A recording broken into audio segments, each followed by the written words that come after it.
All right, we're going to play a bit of tape here. This is from Dover Air Force Base, and as you know, this is the dignified transfer that is taking place. The remains of 4 soldiers killed over the weekend in Afghanistan returned to Dover Air Force Base in Delaware. Let's just listen in.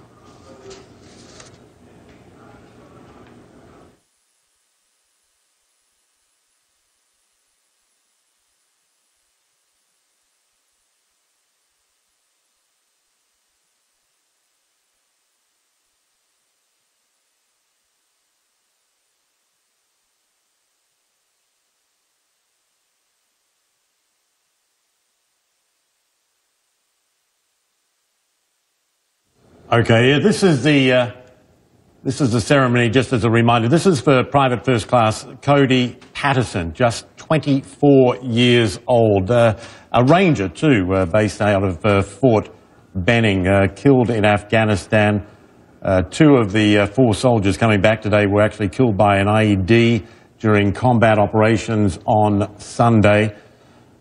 And obviously a very emotional time. The families there waiting for these bodies to come back. And what you saw as well entering the aircraft there, of course, Secretary of Defense Chuck Hagel, who was leading the troops there. And this is one of the ceremonies where the cargo jet arrives with the remains. They're called transfer caskets. They're met by military officials and the family members.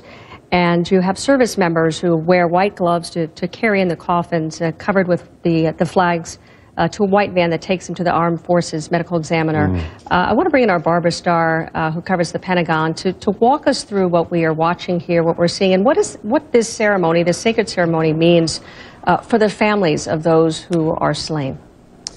This means everything. This means everything to the families of the fallen. It means everything to the veterans who send their fallen comrades back home on these aircraft. This is the chance for the families, of course, to travel to Dover Air Force Base and meet their loved ones the minute that transfer casket comes to U.S. soil. Secretary Hagel going to Dover today, of course, amid the political controversy about death benefits not being paid during the government shutdown, veterans' disability checks being delayed during the shutdown. But I think it's very important at this moment to put a human face on all of this. Chuck Hagel, a decorated Vietnam combat veteran.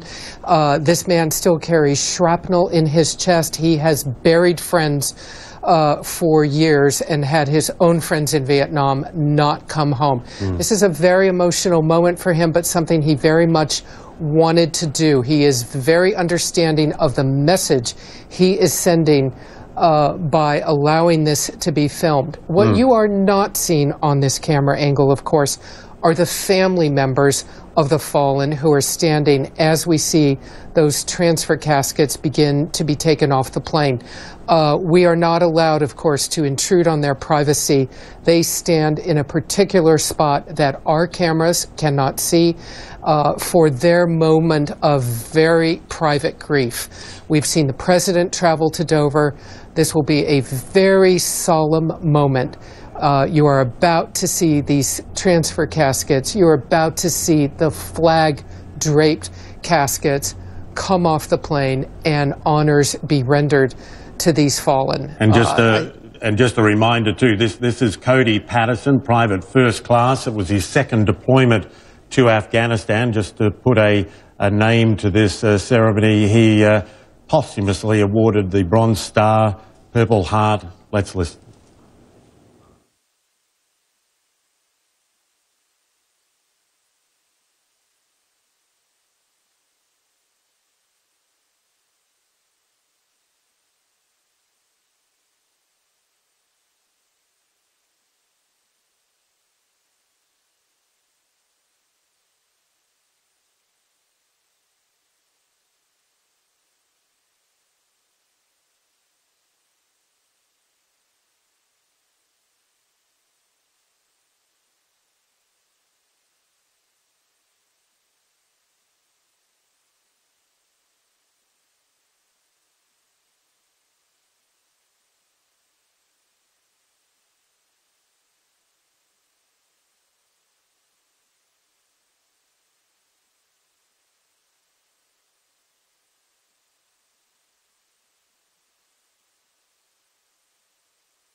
Very solemn moment.